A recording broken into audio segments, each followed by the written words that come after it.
Hello everyone, I am Ravi Jain. आज हम correlation and regression का पार्ट 7 देखेंगे। अब तक हमने कोरिलेशन के रिलेटेड कंसेप्ट समझे। आज हम रिग्रेशन के बारे में समझेंगे कि इसका कंसेप्ट क्या होता है। तो आइए हम देखते हैं रिग्रेशन के बारे में। तो सबसे पहले तो हम देखेंगे रिग्रेशन क्या होता है। रिग्रेशन ये होता है कि जैसे मान लो आपको कोरिलेशन में हमने देखा कि एक्स एंड वाई दो डाटा के बीच में अगर कोरिलेशन है तो x एंड y एक दूसरे से रिलेटेड होंगे और इसको अपन कोरिलेशन कोफिशिएंट से स्कैटर डायग्राम से मेजर करते हैं। उसमें क्या होता है कि अगर x इंक्रीज होता है तो y भी इंक्रीज होता है एंड y इंक्रीज होता है तो x भी इंक्रीज होता है। इस तरीके से कोरिलेशन होता है, दोनों डाटा के बीच में कोरिलेटेड है डाटा। पर क्या होता है कि रिग्रेशन उससे आगे है कि अगर आपको फॉर एग्जांपल x और y की डाटा सीरीज पता है, x के कुछ डाटा पता है, y के डाटा और आपको x की कुछ वैल्यू दी 5, तो आपको y निकालना है। तो उस चीज को अपन क्या बोलते हैं, रिग्रेशन बोलते हैं। रिग्रेशन का मतलब होता है कि दो डाटा के बीच में हम क्या करते हैं कि एक डाटा जो होता है उसको अपन अगर एक नाम देते हैं रिग्रेशन में, इसको नाम दे देते हैं कि ये इंडिपेंडेंट डाटा है।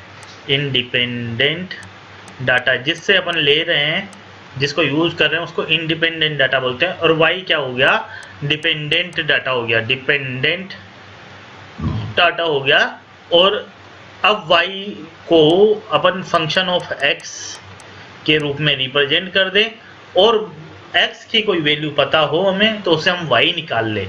इस चीज को क्या बोलते हैं, रिग्रेशन करना बोलते हैं। मतलब ये फोरकास्टिंग में भी काम आता है एक तरीके से कि मतलब अगर आपको y पता है तो x निकालना वो क्या कहलाता है, रिग्रेशन कहलाता है। अब इसमें क्या होता है कि कंसेप्ट क्या होता है, जो इसका फॉर्मूला बनता है वो हमारे इसका बेसिक कंसेप्ट से बनता है। उसको बोलते हैं अपन लीस्ट स्क्वायर मेथड।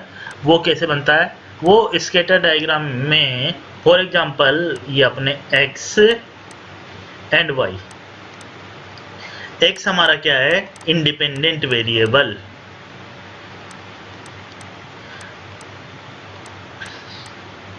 और y हमारा है डिपेंडेंट वेरिएबल।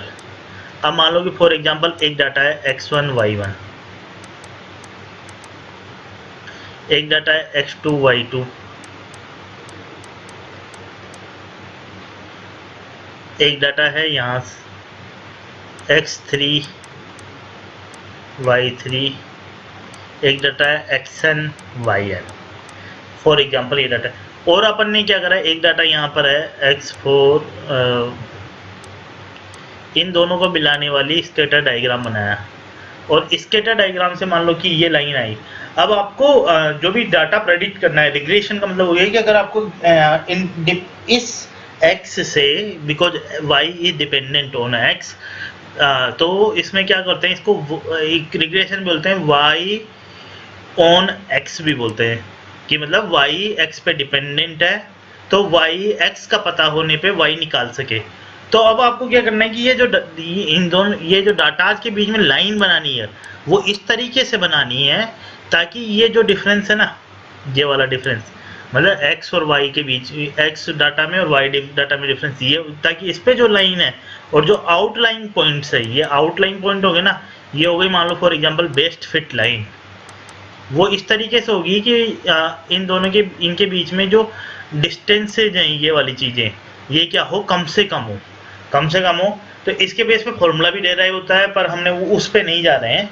तो अब इनके बीच में जो बेस्ट फिट लाइन ड्रॉ करना है अपन को, अगर ग्राफिकली अगर अपन सॉल्यूशन निकाले तो बेस्ट फिट लाइन बनानी पड़ेगी। वो इस तरीके से बनानी पड़ेगी ताकि यहाँ पर जो एरर है और यहाँ पर जो एरर है, मतलब यहाँ पर जो एरर है वो क्या है कि x2 माइनस x, जो भी एरर है कि भाई ये यहाँ से यहाँ तक का जो डिफरेंस है, ये वाली एरर इस पॉइंट पे ये वैल्यू होनी चाहिए ना आइडियली, तो पर ये एरर और इस पे ये एरर, इन दोनों को क्या करेंगे अपन, इन दोनों डिफरेंसेज को स्क्वायर करके जोड़ लेंगे। यहाँ पर स्क्वायर इसलिए करते हैं क्योंकि कुछ एरर पॉजिटिव हो सकती है, नेगेटिव हो सकती है, तो ऐसा नहीं कि वो जुड़ के प्लस माइनस बैलेंस हो। हमारा पर्पज ये है कि ये जो इससे डेविएशन कम से कम हो, ताकि ना तो ये कम हो ये भी कम हो, तो कम से कम हो। इसलिए इस मेथड को क्या बोलते हैं, लीस्ट स्क्वायर मेथड बोलते हैं। क्या बोलते हैं, least square method. Best fit line के लिए लीस्ट स्क्वायर मेथड है, रिग्रेशन का ये कंसेप्ट है। अब इसमें एक कंसेप्ट आपको देखना है जो कि आपको जैसे कि बुक में थोड़ा सा अच्छे से नहीं समझाया गया है। रिग्रेशन में हमारे पास क्या होता है कि जो y डाटा है वो x पे डिपेंडेंट है, y is dependent on x, इस तरीके से। तब हम क्या कर सकते हैं कि y निकाल सकते हैं। हो सकता है कि ये जो y वाला जो डाटा है वो x पे डिपेंडेंट है, तो उसको y ऑन x बोलते हैं। और मतलब जो डाटा डिपेंडेंट होता है किसी दूसरे डाटा पे इस तरीके से, तो हो सकता है कि वन वे रिलेशनशिप हो, ऐसा भी हो सकता है कि वन वे रिलेशनशिप हो। कोरिलेशन में क्या होता है कि x भी y पे डिपेंडेंट है, y भी x पे डिपेंडेंट है, पर हो सकता है कि वन वे रिलेशनशिप हो, जरूरी नहीं कि दोनों तरफ रिलेशनशिप हो। कोरिलेशन में है कि दोनों वाला रिलेशन होता है, x भी y पे डिपेंडेंट, y भी x पे डिपेंडेंट। ये कोरिलेशन और रिग्रेशन में एक मेजर डिफरेंस है कि कोरिलेशन में क्या होता है x भी डिपेंडेंट है y पे, y भी x पे डिपेंडेंट। हालांकि अपन को इतना ज़्यादा डीप में नहीं जाना है, आपकी बुक में वैसे भी उसको इतना डीप में गए नहीं है, वो समझाया नहीं है, क्योंकि वो इतना आपके लिए इम्पोर्टेंट नहीं है, क्योंकि जस्ट आपको इस एग्जाम पॉइंट ऑफ व्यू से समझना है। बट फिर भी आपको कंसेप्चुअल क्लियरिटी रहनी चाहिए कि कोरिलेशन मीन्स दोनों डाटा आपस में रिलेटेड है, एक्स वाई पे, वाई एक्स पे डिपेंडेंट है। But in regression x is dependent on y is dependent on x, मतलब जो भी डाटा आपने दिया वो उसको अपन यहाँ अपलोड करेंगे और उसके हिसाब से अपन रिग्रेस कर वाई का रिग्रेशन ऑन एक्स करेंगे, वाई फोरकास्ट करेंगे एक्स के रूप में, फंक्शन ऑफ एक्स के रूप में हमारा करेंगे, है ना। ये यहाँ पर ये कंसेप्ट क्लियर। अब इसमें क्या होता है, अब इसमें क्या होता है कि एक कंसेप्ट और आता है कि ये रिग्रेशन निकालते कैसे हैं। तो रिग्रेशन का एक फॉर्मूला जो है वो अपन देख लेते हैं।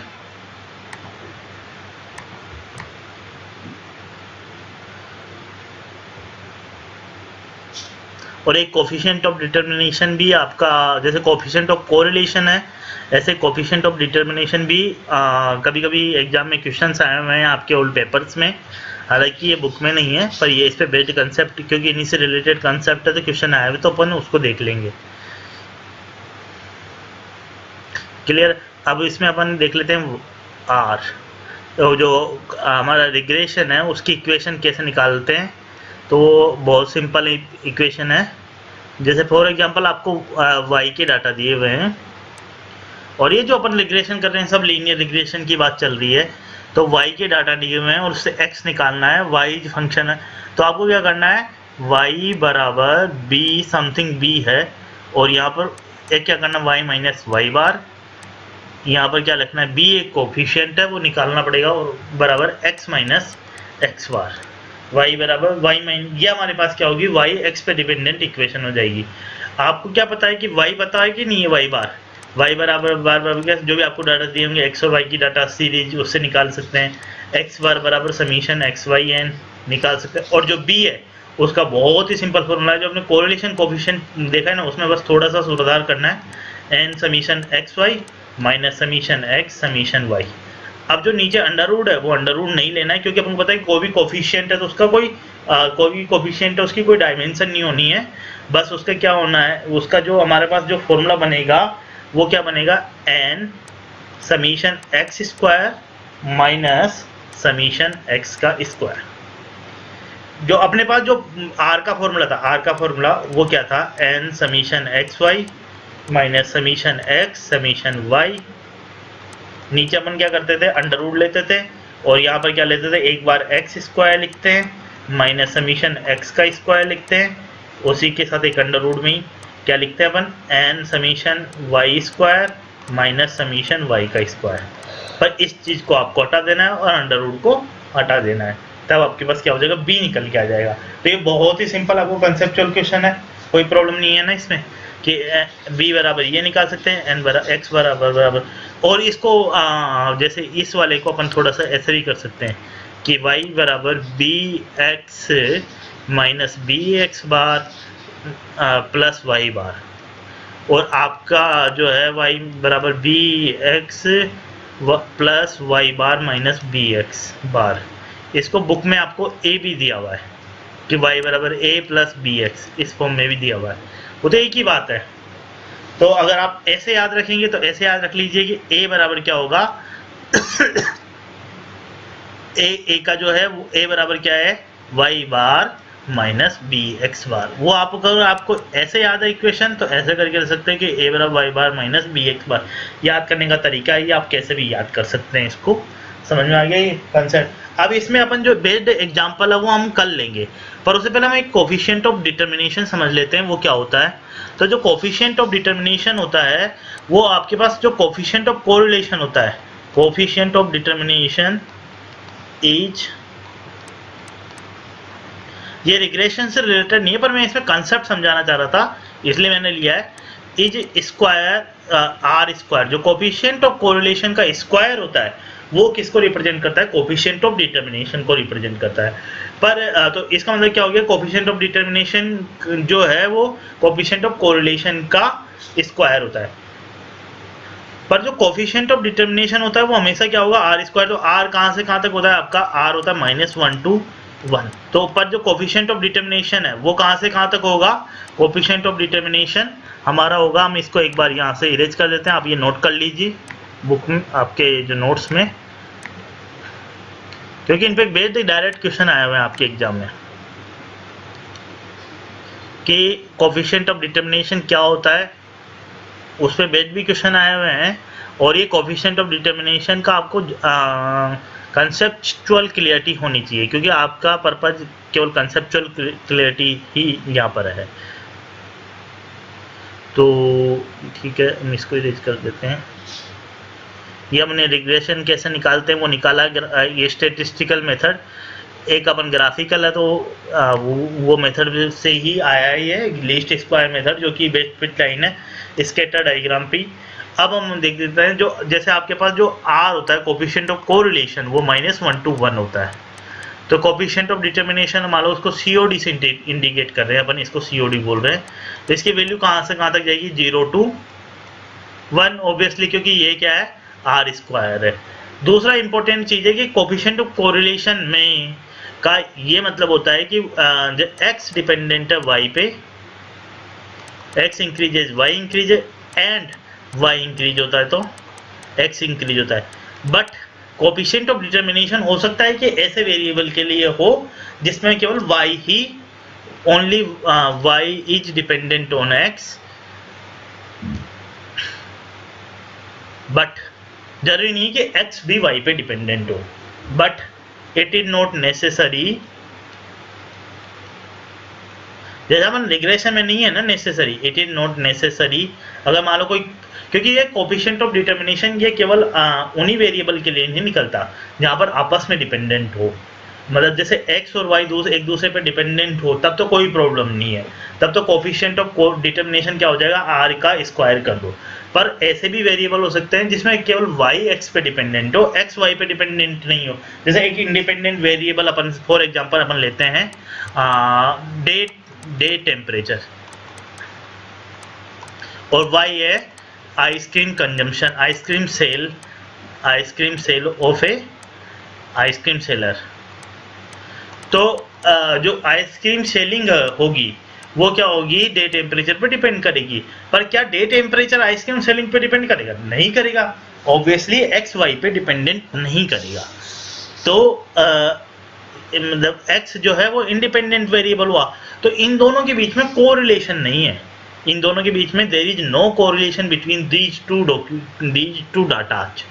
ये जो हमारा कोरिलेशन है, तो आप समझ में आ रहे हो ना कि ये कंसेप्चुअल क्लियरिटी, उस केस में आपका आर नहीं निकलेगा, हालांकि सीओडी निकल जाएगा, वो और मेथड से निकलेगा, इस मेथड से नहीं, इस आर का स्क्वायर करने से नहीं आएगा, उसके कोई अलग स्टेटिस्टिकल मेथड होंगे। तो पर सीओडी तब भी एप्लीकेबल है और रिग्रेशन भी तब भी एप्लीकेबल है जब एक वेरिएबल दूसरे पे डिपेंडेंट नहीं है। तो पर डिपेंडेंट है तो वेल एंड गुड, तब तो सीओडी आर स्क्वायर इससे आ जाएगा, तब तो कोई प्रॉब्लम ही नहीं है कि सीओडी क्या होगा, आर स्क्वायर हो जाएगा और उसकी वैल्यू 0 to 1 होगी, सीओडी की वैल्यू हमेशा।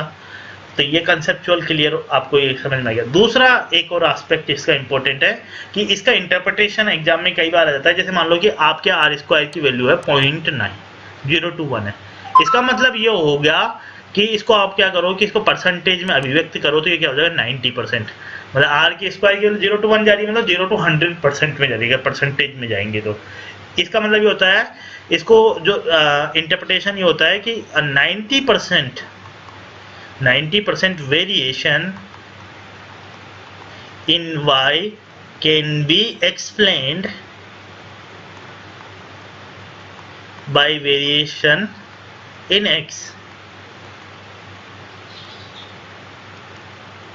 मतलब ये बोलना चाह रहा है कि भाई कोफिशिएंट ऑफ डिटर्मिनेशन से हमें ये पता लग जाता है, कोफिशिएंट ऑफ डिटर्मिनेशन अगर आपको दिया हुआ है तो आप उससे ये कह सकते हो कि y x पे डिपेंडेंट है, पर x y पे डिपेंडेंट है ये आप नहीं कह पाओगे, ये तो बात पक्का है। पर आपको ये बोला जाए कि ये कोरिलेटेड वेरिएबल में है तब तो ठीक है, अदरवाइज आप नहीं कह सकते। दूसरी बात है कि कोरिलेटेड होगा जब ये क्या होगा, r का स्क्वायर होगा, कोफिशिएंट ऑफ कोरिलेशन का स्क्वायर होगा, अदरवाइज दूसरे तरीके से निकलेगा।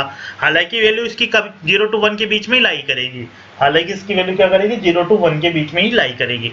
अब इसमें एक कंसेप्ट ये हो रहा है कि जो इसकी वैल्यू है उससे ही हमें पता चलता है कि y कितना डिपेंडेंट है x पे। y x पे अगर मान लो 0.9 है तो इसका मतलब 90% जो वेरिएशन है आप बोल सकते हो कि y के कारण है, जो y x के कारण है, y में जो है 90%, मान लो इसकी वैल्यू 0.8 है तो मतलब x के कारण 80% वेरिएशन है, 1 है तो मतलब 100% है, इसकी वैल्यू 0 है तो मतलब कोई वेरिएशन x के कारण नहीं है। ये आपको कंसेप्चुअल क्लियर। ऐसे ही रिग्रेशन में हो सकता है कि x और y दोनों एक दूसरे पे डिपेंडेंट हो, तब अपन को जो डाटा निकालना होता है y निकालना है x से तो भी निकाल सकते हैं, x y से। पर हो सकता है कि रिग्रेशन एक ही डाटा एक दूसरे पे वेरी हो, तभी अपन रिग्रेशन कर सकते हैं। इस केस में अपन जैसे y का x पे आइसक्रीम, y और x तो ठीक है, आइसक्रीम का डे टेम्परेचर पे रिग्रेशन कर सकते हैं, पर क्या हम डे टेम्परेचर का आइसक्रीम पे रिग्रेशन कर सकते हैं? नहीं कर सकते। मतलब डे टेम्परेचर आइसक्रीम से निकाल सकते हैं? नहीं निकाल सकते। ऐसे coefficient of determination in cases में होगा, पर कोफिशिएंट ऑफ कोरिलेशन इस केस में नहीं होगा। ठीक है, अब इसमें कैसे रिग्रेशन निकालते हैं हम फॉर्मूला तो देख लिए, कल हम एक एग्जांपल लेंगे। आज का ये पार्ट हम यहीं खत्म करते हैं। अगर आपको ये कंसेप्ट समझ में आया हो तो आप ये चैनल सब्सक्राइब करिए, लाइक करिए और अपने फ्रेंड्स के साथ भी जरूर शेयर करिए। Thank you very much.